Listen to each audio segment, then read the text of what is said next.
GMNA uses artificial intelligence for generated speech, visuals, and production.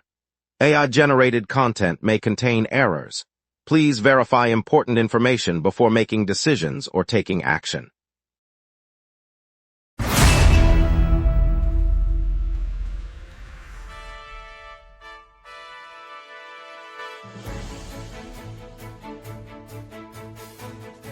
Live from the GMNA News Center, this is the Lunch Break News Hour.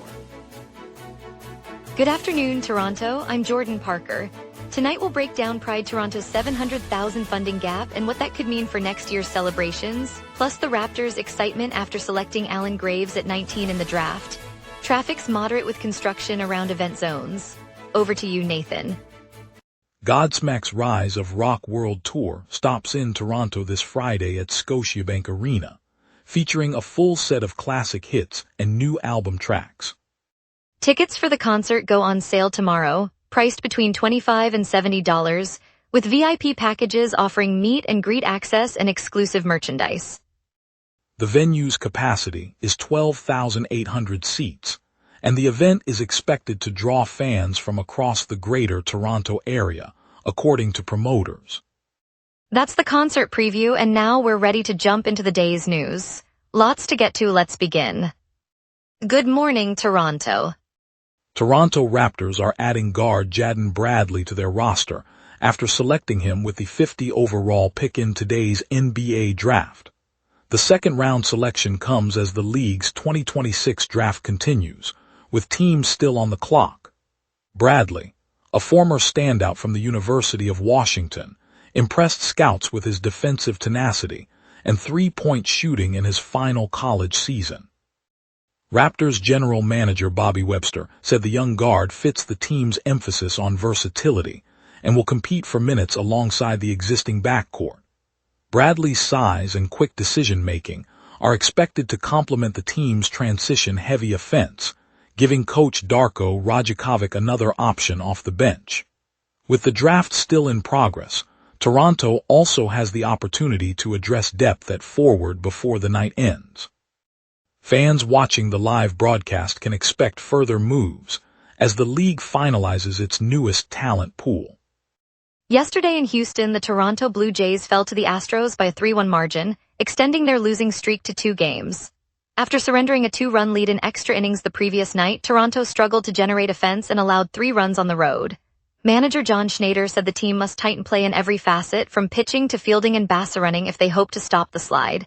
He added that better pitch sequencing and more aggressive base running are needed. Schneider noted the defeats underscore the urgency of correcting those lapses before the next series. The loss puts pressure on the Jays' position in the AL East as they head back to Rogers Center this weekend. Schneider emphasized accountability and a need for sharper execution, while noting the Astros capitalized on opportunities. Toronto will look to rebound on turf, hoping to restore momentum before the next series begins. Toronto City Council will convene a series of hearings from June 24 through June 28 to consider a motion urging Live Nation Canada to adopt noise reduction measures at Rogers Stadium. Officials say concerts at the downtown venue have been generating sound that carries into nearby residential streets, prompting complaints from neighborhoods such as the Distillery District and Liberty Village. The proposed steps include stricter decibel limits, mandatory sound shielding barriers, and revised curfew times for amplified events. Council members plan to hear testimony from local residents, acoustic experts, and Live Nation representatives before voting on the motion. If approved, the measures would aim to lessen the impact of concert night noise on surrounding communities while preserving the stadium's role as an entertainment destination. City hopes the initiative will set a precedent for other venues across the region. Mayor Olivia Chow has expressed support for steps that improve quality of life for residents. Yesterday, the Toronto Argonauts officially added former linebacker Kevin Iben and former defensive back Carl Brasley to their all-time roster.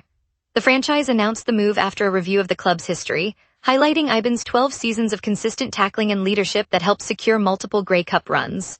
Brasley, known for his ball-hunting instincts in the secondary, earned a reputation as a playmaker during his 8-year stint. Both players will join the celebrated list that already includes legends like Doug Flutie and Mike Pringle. The The ceremony, held at BMO Field, featured former teammates sharing stories and a video tribute that ran through highlights from each career. Fans in the stands gave a standing ovation as the names were etched onto the permanent plaque outside the stadium's entrance, cementing their legacy in Argonauts history.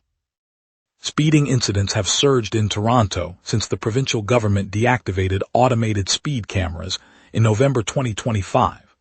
The Ford administration ordered the removal of all municipal camera programs across Ontario, citing concerns over privacy and cost. Toronto police reported a sharp uptick in citations for excessive speed, and traffic engineers warned that the loss of automated enforcement could lengthen commute times and increase collision risk. Critics of the decision argue the cameras had contributed to a decline in dangerous driving, while supporters claim the move restores driver autonomy. The city's transportation department said it will explore alternative enforcement methods, but officials acknowledge the challenge of maintaining road safety without the automated system.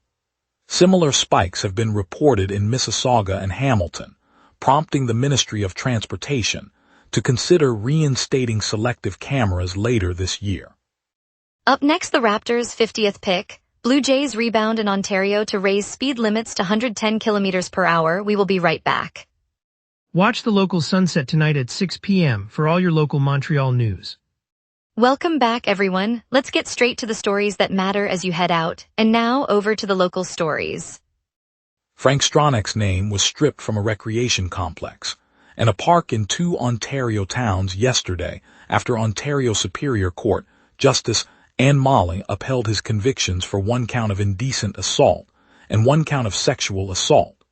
The billionaire's philanthropic branding had previously adorned the facilities, but the court ruled the honors could no longer remain. Justice Molly emphasized that public spaces should not celebrate individuals found guilty of such crimes. Municipal officials in both communities announced the renaming, saying the decision reflects a commitment to community standards. The removal marks the latest development in a series of legal setbacks for Stronach, whose recent convictions have drawn widespread attention. Residents can expect new signage and updated maps as the changes are implemented in the weeks ahead. The sites will remain open under municipal management as the naming issue is finalized. Yesterday, the province's transportation minister unveiled a sweeping change. The speed limit of 110 kilometers per hour will be extended to almost the entire highway system. The Ontario Ministry of Transportation says the new limit will apply to nearly 90% of the provincial network, covering the majority of routes that commuters use to reach work, the airport, and weekend getaways. Drivers can expect the higher speed on most stretches of the 400 series and other major corridors, meaning shorter travel times but also a need for heightened attention at interchanges and construction zones. The ministry noted the adjustment aligns with safety studies and modern vehicle capabilities.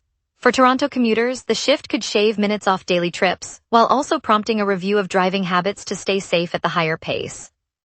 Yesterday's Ontario housing report showed an uptick in properties priced below $500,000, now making up a larger slice of the market. The shift comes from recent activity in the condominium sector, where developers have added more units at lower price points. Historically, Ontario's market has been dominated by higher-priced homes, but the data indicates that affordable condos are reshaping the mix. For Toronto renters, the trend could mean more attainable purchase options as the expanded inventory aligns with median incomes.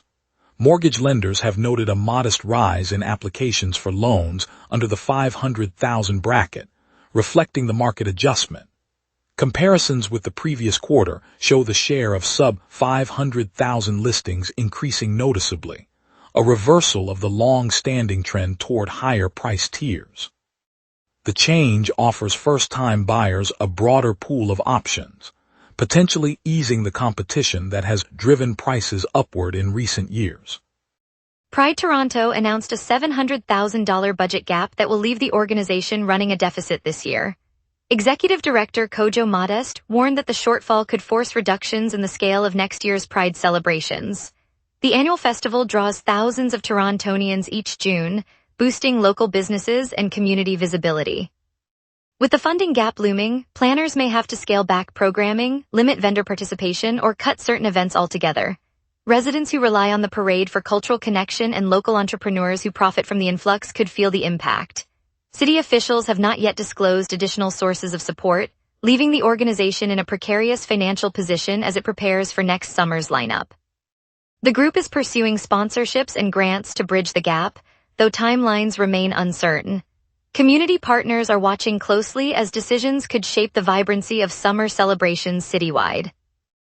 Yesterday, a three-vehicle collision near the intersection of Hurontario Street and Bristol Road in Mississauga left a woman in serious condition.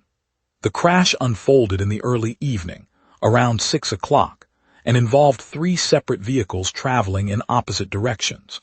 Peel police arrived on scene and found the crash had blocked the southbound lane, prompting officers to close the roadway to a single lane while they investigated.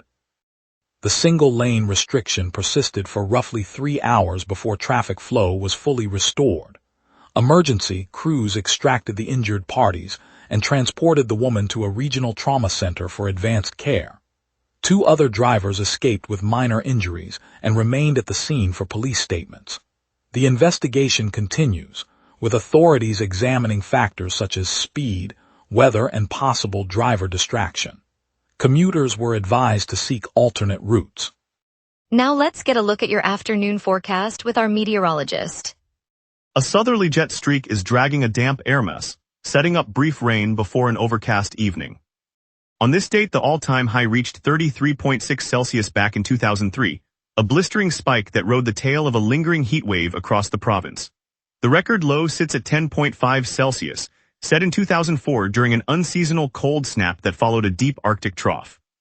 By contrast, the climate normals for June 25th hover around 23 Celsius for the high and 15 Celsius for the low, underscoring how today's temperatures sit well below those extremes.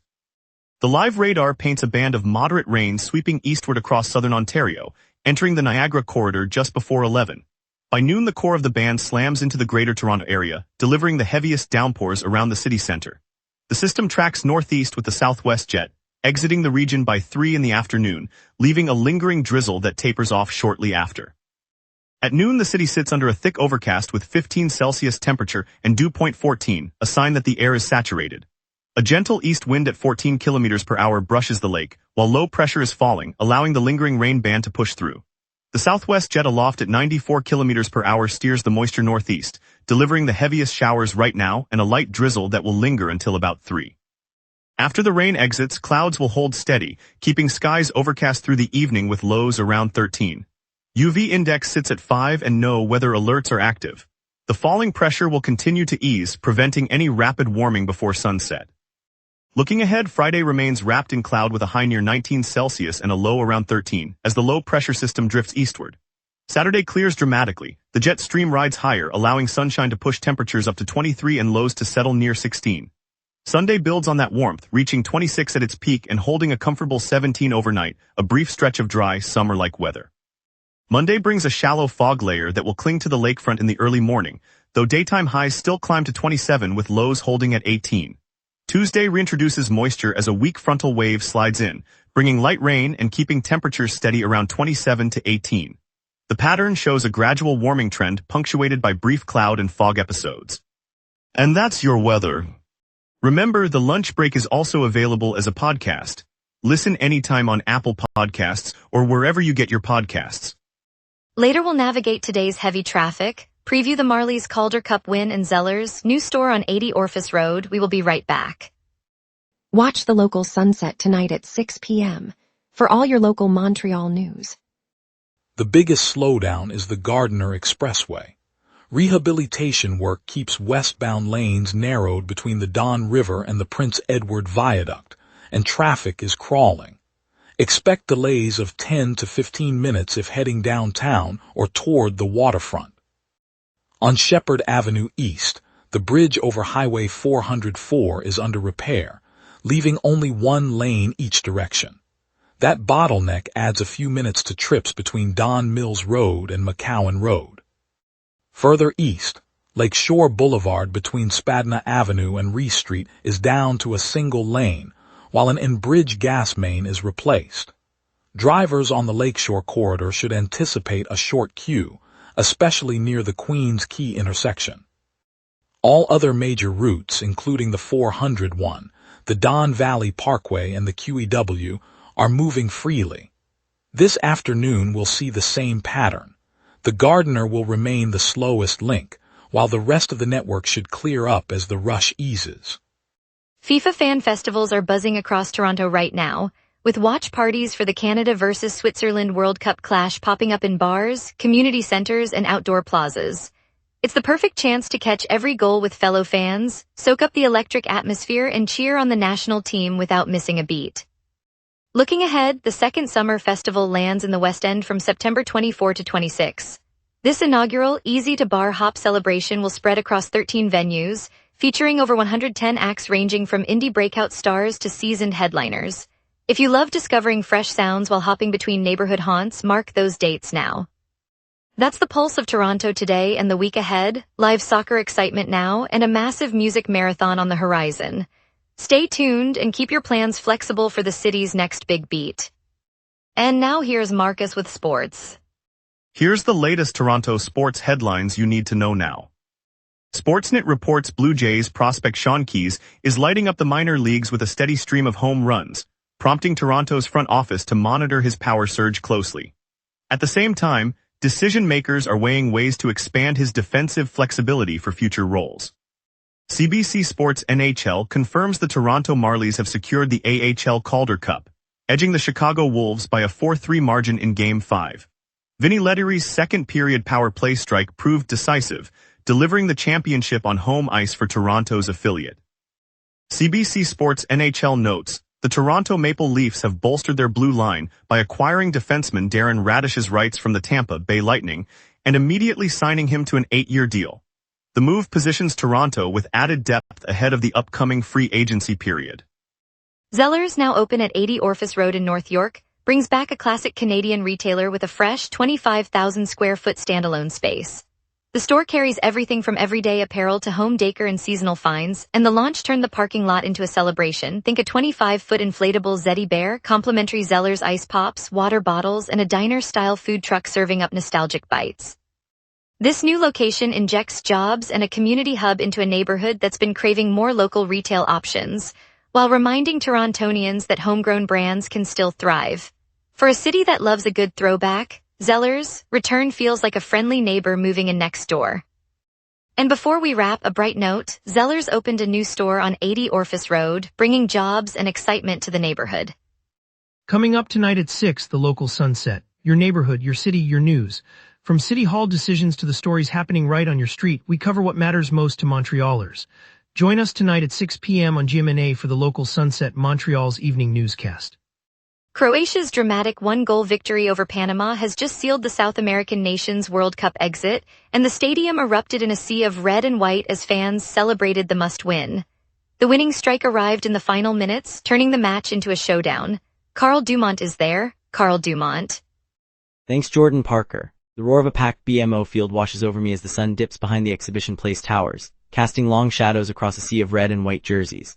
The air vibrates with chanting Croatian, the scent of hot dogs and maple syrup mingles, and the scoreboard flashes the names Croatia and Panama for a must-win. On the pitch, Croatia presses, each pass crisp on the freshly mowed grass, while Panama's defense scrambles under a relentless tide. In the 22nd minute, a swift through ball finds the striker, whose low strike curls past the keeper, nestling into the net. The crowd erupts, a wave of red and white flags snapping like a living tapestry. The solitary goal holds, and the final whistle seals a narrow victory, sending Panama home and securing Croatia's place in the 2026 World Cup. The moment underscores how a single flash of brilliance can rewrite a nation's football hopes. Fans from both sides exchange nods, remembering the long road that led them here. Carl Dumont virtually at Toronto Stadium, BMO Field. On a bright Tuesday morning near the intersection of College and Dundas, a handful of neighborhood volunteers gathered beside a newly painted crosswalk, their orange vests a splash of color against the mist. Led by 80-year-old community champion Marjorie Liu, they unfurled a banner that read, "Slow down, stay safe," a response to the recent removal of speed camera sites that has left drivers a little too eager on the streets. As the first school bus rolled by, a group of elementary students joined, holding handmade signs shaped like stop signs, their crayons still smudged from the night before. A local bakery set up a pop-up coffee stand, the aroma of fresh espresso mingling with the crisp air, drawing curious commuters who slowed their cars to watch the celebration. When a delivery driver, caught up in the moment, rolled down his window and thanked the crowd for reminding him why a few extra seconds matter, smiles spread like sunrise across the street. In a city where traffic can feel relentless, moments like these remind us that a caring community can turn a warning into a shared promise of safety. On a bright Tuesday morning outside the Mississauga Community Food Bank, a line of families snakes along the sidewalk, bright backpacks bobbing as volunteers hand out grocery bags. 7-year-old Maya clutches a reusable tote that holds a fresh apple, a loaf of whole grain bread, and a handwritten note from a local high school club promising a weekly cooking class. The bank's latest data show almost 13,000 children on its client list this year, a reminder of growing need. Neighbors answered. A farmer's market pop-up donated surplus vegetables. Retired chefs ran a kitchen mentorship, and volunteers arranged fresh produce into colorful boxes that felt like gifts. A downtown bakery contributes muffins each week, and an elementary school launched a Lunch Buddies program that pairs older students with younger ones to share recipes. The sense of community grows with each shared meal, reinforcing the idea that no child should go hungry. When Maya's mother opens the tote and reads the note, she smiles through tears, knowing the lesson will give her children confidence at the table. The power of a shared meal reminds us that every generous hand makes a difference. Thanks for joining us, Toronto. Tonight's excitement around the Raptors' surprise 51st overall pick, Jaden Bradley, reminded us why we love this city's passion for sport. We'll be back tomorrow with more stories that matter to you. Until then, stay safe and keep the conversation going.